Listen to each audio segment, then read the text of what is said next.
Kali ini saya akan membahas mengenai gangguan stres pasca trauma atau yang biasa kita kenal dengan istilah PTSD, yaitu Post Traumatic Stress Disorder.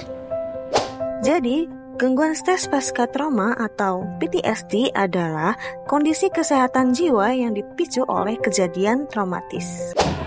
Apa sih penyebab PTSD bisa terjadi?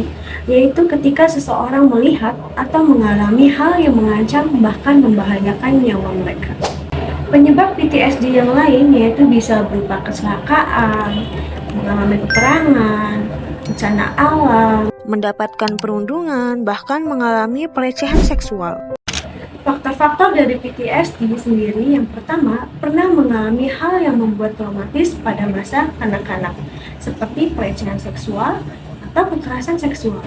Yang kedua, yaitu memiliki pekerjaan yang meningkatkan resiko pengalaman traumatis, seperti menjadi anggota militer.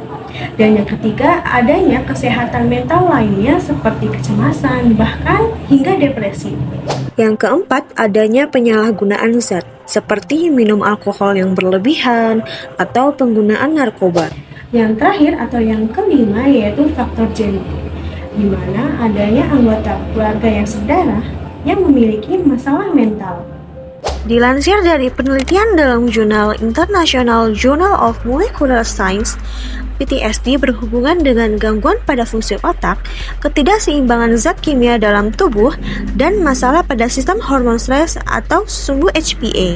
Nah, untuk mengurangi dampak PTSD, model pencegahan multilevel juga telah dikembangkan guna mendeteksi kondisi lebih dini dan mengurangi tingkat keparahan bagi yang sudah terdampak. Apa sih yang terjadi pada otak penderita PTSD? Yaitu yang pertama, amigdala terlalu aktif. Fungsi amigdala sendiri yaitu mengatur rasa takut dan juga rasa marah. Namun pada pengidap PTSD, amigdala menjadi sangat aktif sehingga orang mudah takut, panik, atau merasa terancam dengan hal-hal kecil. Yang kedua yaitu prefrontal cortex melemah. Fungsi prefrontal cortex sendiri yaitu mengatur pikiran, logika, dan menenangkan emosi. Namun, pada penderita PTSD, prefrontal akan lemah karena mereka akan sulit berpikir pada saat cemas atau pengalaman traumatis pada masa lalu muncul kembali. Yang ketiga yaitu hipokampus mengecil. Fungsi hipokampus sendiri yaitu menyimpan memori dan mengenali apakah situasi tersebut aman atau berbahaya.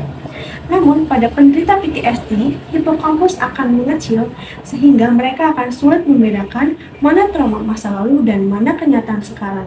Akibatnya, tubuh mereka akan bereaksi seolah-olah trauma tersebut masih terjadi.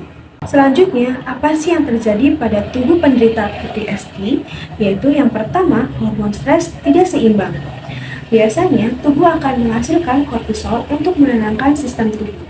Namun, pada penderita PTSD, kadar kortisol akan merendah yang mengakibatkan tubuh akan menegang dan tidak bisa bersantai.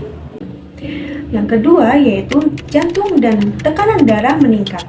Pada penderita PTSD, detak jantung akan jauh lebih cepat dan tekanan darah akan meninggi seolah-olah tubuh akan siap melawan atau lari walaupun tidak ada bahaya nyata. Yang ketiga, keringat dan tremor.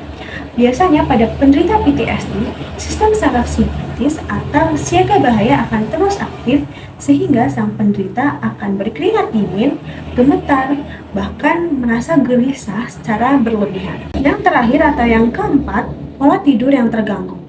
Banyak penderita PTSD akan sulit tidur atau mengalami mimpi buruk yang berulang-ulang karena otak mereka akan terus aktif meskipun tubuh mereka sedang beristirahat. Berikut adalah cara penanganan PTSD. Ada psikoterapi berbasis trauma. Yang pertama, ada CBT atau Cognitive Behavioral Therapy, di mana membantu mengatasi pikiran negatif pasca trauma.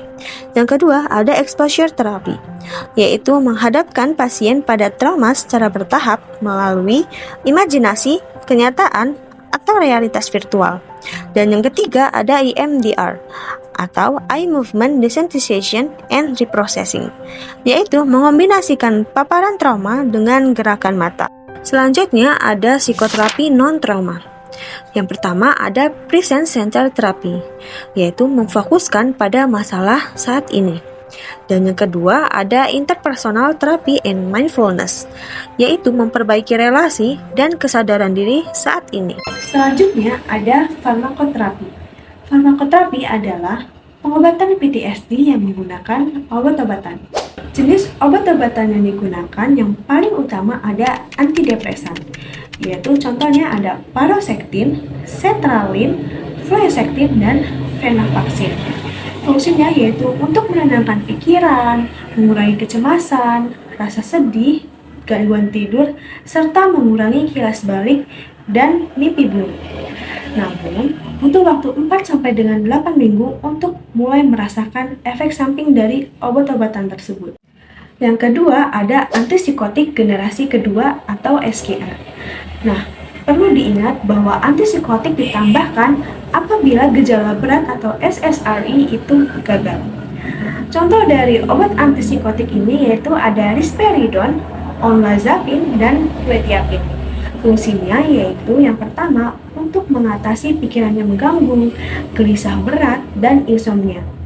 Obat antipsikotik juga dapat membantu PTSD yang disertai dengan halusinasi atau paranoia. Yang ketiga ada prazosin, yaitu fungsinya untuk mengurangi mimpi buruk yang intens dan membantu tidur lebih nyenyak. Namun perlu diingat bahwa prazosin ini hanya sebagai obat tambahan, bukan sebagai obat yang utama. Yang terakhir atau yang keempat ada benzodiazepine. Contoh dari obat tersebut ada alprazolam dan juga diazepam. Meskipun obat tersebut berfungsi sebagai menenangkan, namun tidak dapat disarankan karena dapat ketergantungan dan juga dapat mengganggu proses terapi trauma. Sekian penjelasan saya mengenai PTSD, semoga dapat bermanfaat dan menambah wawasan. Wassalamualaikum warahmatullahi wabarakatuh.